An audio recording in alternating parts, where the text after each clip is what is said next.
Could the biblical character many of us know as Noah have been an extraterrestrial? By the end of this video, I'll show you how ancient astronaut theorists made this connection.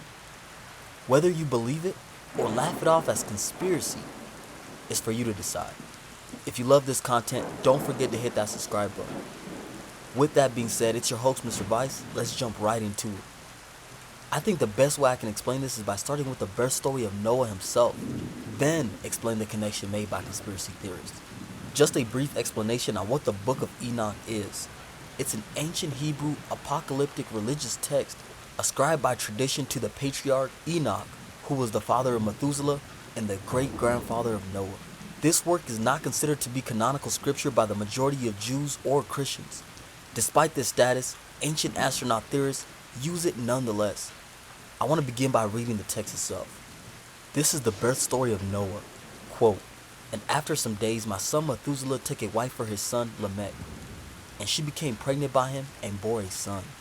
And his body was as white as snow and red as the blooming of a rose. And the hair on his head and his long locks were as white as wool. His eyes were beautiful. And when he opened his eyes, he lighted up the whole house like the sun. And the whole house was very bright. And thereupon he arose in the hands of the midwife, opened his mouth, and conversed with the Lord of righteousness. And his father Lamech was afraid of him and fled. And he came to his father Methuselah. I have begotten a strange son, diverse from and unlike man, and resembling the sons of the God of heaven. And his nature is different, and he is not like us.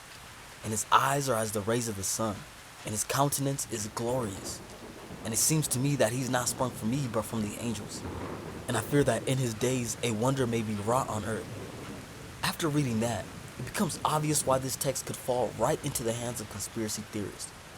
It doesn't take one to read anything into the text, since the author has made it almost explicit that the birth of Noah is non-typical and of otherworldly origin.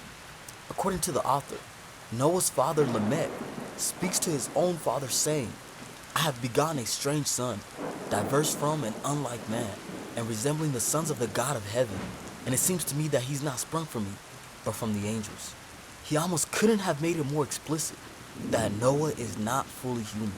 However, before we continue further, I must provide some background information in order to show you how ancient astronaut theorists connect the puzzle.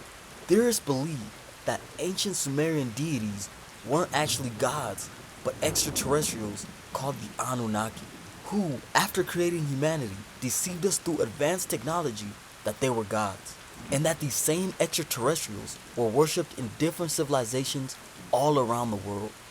For example, the God of the Bible, Yahweh, they believe to be the Sumerian god Enlil, who of course, as I've stated before, is thought to be an extraterrestrial. They also believe that the fallen angels we learn about in the Bible were alien in origin as well. So when the author of the Book of Enoch speaks for Lamech, who is the father of Noah, saying, "And it seems to me that he's not sprung from me, but from the angels," it fits right into their entire theory that Noah isn't fully human, as he is mixed with these Anunnaki extraterrestrial beings. Now, of course, the majority of us disbelievers, including Jews and Christians, since it's not in their canon, would likely read this text as an obvious myth. And it gets even worse, as this birth narrative comes thousands of years after the first global flood story we learn of from the Epic of Gilgamesh, a text which these same conspiracy theorists prioritize for its ancient status, but to my knowledge, doesn't include this extraordinary birth narrative. Meaning we can almost be certain that this story is nothing more than a fabrication, since this legendary development comes significantly later than the man it speaks of.